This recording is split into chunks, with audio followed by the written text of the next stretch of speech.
Hi everyone, Coach Alexa here. The weather is gradually and sporadically getting colder at the moment, so I thought I'd talk a little bit about the mechanics of why various bits of us get colder when we're out running. So the first thing to bear in mind is the fact that our muscles produce a lot of heat as a byproduct of the chemical processes that happen when we take energy and we break it down and we turn it into the movement of our body through our muscles. So we generate a lot of excess heat from that muscular energy production process. So generally areas of our body that are working hard, our legs, our shoulders, perhaps our upper arms, when we run, generally are quite warm. They're creating enough heat to keep us relatively warm as we move. Watching those areas that aren't creating as much heat, for example, is useful to do when we're out running.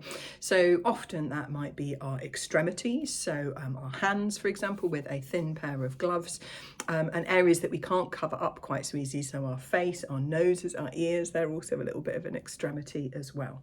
So have a little bit of a think about that when it comes to keeping us nice and cool. Nice and cool, nice and warm, that would be better, wouldn't it?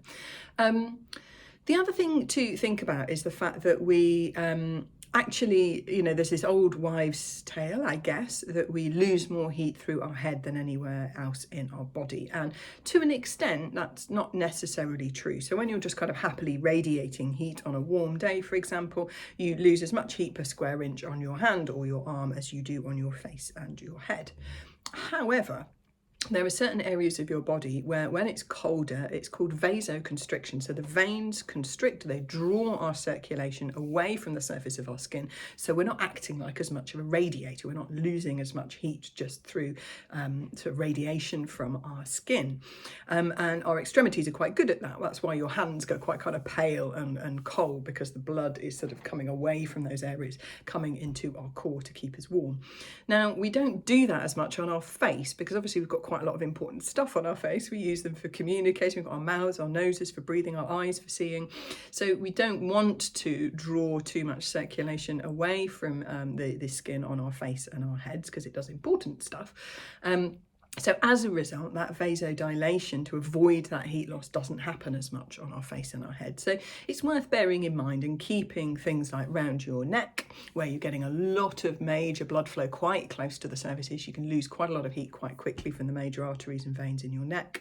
And also, as I mentioned, not covering up your nose so much, although that is an accidental pro of masks, isn't it? Not when you're running, but when you're just out and about in the cold.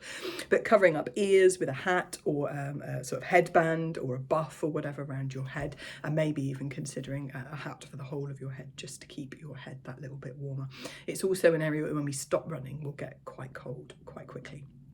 One final thing to think about is that women tend to have colder extremities and colder skin than men. As with all of these one-size-fits-all rules, there are always bags of exceptions, but generally speaking, more women have those cold skin and extremity temperatures than men do. I am definitely one of them.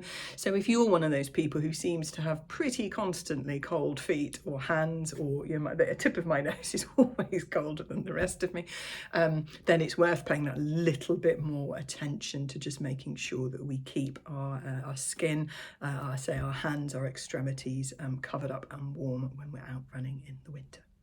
Hope that's helpful.